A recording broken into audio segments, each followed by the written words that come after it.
Hello, hello. Testing, testing, 1, 2, 3. Hello, everyone. So, welcome to Quantic Academy. What are indices? Well, indices are basically another way of just saying powers. Indices is just powers, or another word for indices and powers. You can say exponents, right? And so, what's indices? Well, if you have some number, let's say 2 to the power of 3, right? This is an exponent. This thing here is an exponent. And what does this mean? This just means 2 times 2 times 2. That's what 2 to the power of 3 means, okay? So now what happens if I take 2 to the power of 3? Okay, that's 2 to the power of 3. Now what's 2 to the power of 4? That's just 2 times 2 times 2 times 2. 4 times, right? This is 3 times. And this is 4 times. Okay, now what if I take 2 to the power of 3 times 2 to the power of 4? What happens? Well, I am multiplying 2 by 2 by 2 3 times. Okay, that's 2 to the power of 3. And now I multiply by 2 to the power of 4, which is just 2 times 2 times 2 times 2. 4 times, okay? Now, how many 2's do I have in total? I have 3 here, and I have 4 here. So I have 3 plus 4 is 7 2's in total. So this is the same as just multiplying 2 7 times, which means the same as 2 to the power of 7.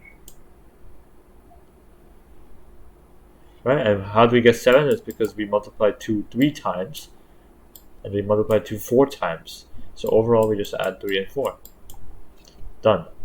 7. Okay. Now what does this show? I mean, when you multiply two numbers with the same base, this is called a base.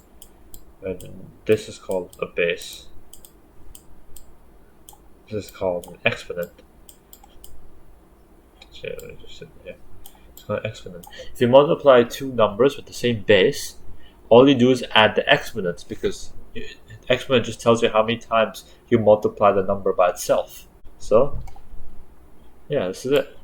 And a general way to write this is, well, we can use something like a to represent any number, to represent an arbitrary number, to the power of to any possible power, let's say m for example, right? Multiply by a to the power of n, let's say, which is representing another power. It can be different or the same, whatever, it doesn't matter. This is equal to a to the power of, you just add the powers, m plus n. Okay. And I'll say it's the one rule of indices.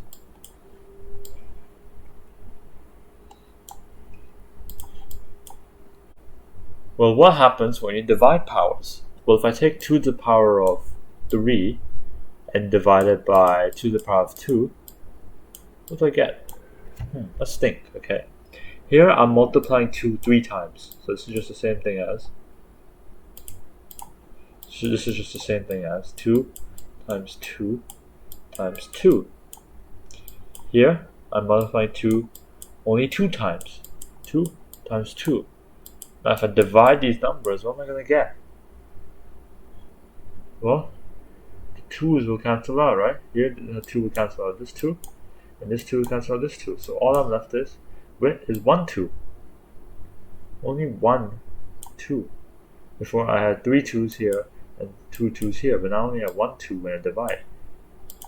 Why is that? Well, because I had 3 2's here, and I'm dividing by 2 2's.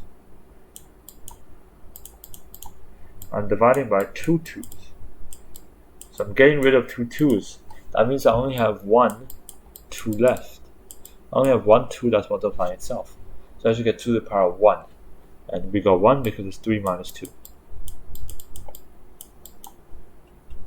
So when you divide powers, you subtract. When you divide numbers with the same base, you subtract the powers.